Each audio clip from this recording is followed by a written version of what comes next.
Hi, I'm Shelly. I'm here today to talk to you about social media influencing and gaining followers and gaining more engagement from an audience. So first off, I am in no way a social media influencer. I have 141 Instagram followers and 1,141 Facebook followers, numbers I just found out today.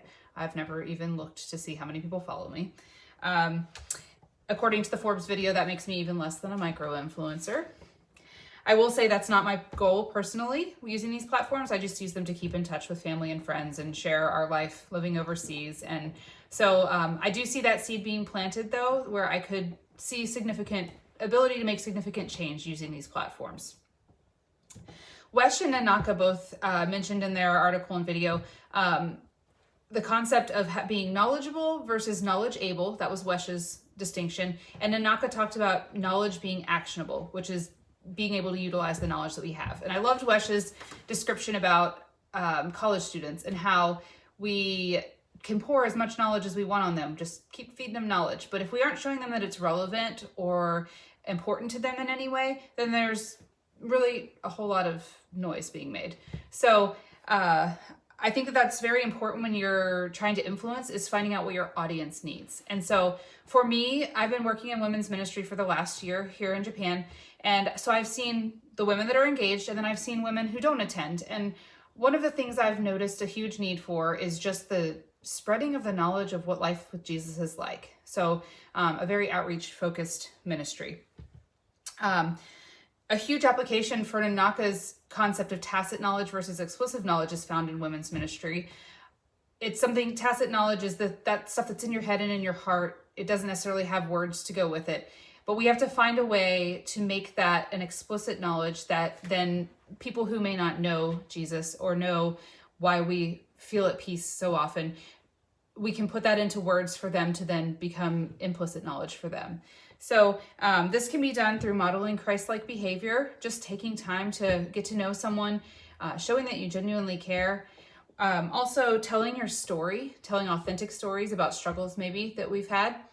And then lastly, being just very knowledgeable about the biblical promises that we're talking about. So those are some things that I think are applicable to that concept. When using the Heath Brothers Success Mnemonic, so this is a way for me potentially to engage more followers when I'm sharing my content, I would start with something simple, like my tagline would be "Come as you are." I love that thought of there's no expectations, just come. That's all that matters. Being present is more important than what you look like, how you dressed, what problems you have going on in your life. Just plug in. In addition, I like to challenge the concept that you earn favor with God or in any area of your life, so that just being a child of God makes you valuable. So that would be challenge. That would be the unexpected portion of the Heath Brothers Success Mnemonic. For concrete, using sensory knowledge, sensory language, I would use things like soak in the glory of God, right? Bask in his grace, things like that just make it sound peaceful and like a good place to be. In addition, being credible. So obviously using the Bible as truth, but also using credible references, people who have lived on both sides of knowing Jesus and not knowing Jesus. Those are great places to start. And then emotional and stories I kind of put together because telling our story really makes it emotional. It brings those ties. You could cite off facts all day long about how many people are happier because they know Jesus or how many people are more depressed, but really it's the stories that draw people in. Lastly, part of this is being in an open network. So Simmons talks about that being the #1 predictor of success in careers.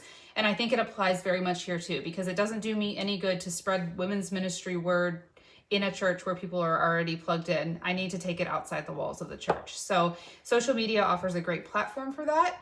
And I look forward to seeing how this blossoms over the next couple of weeks.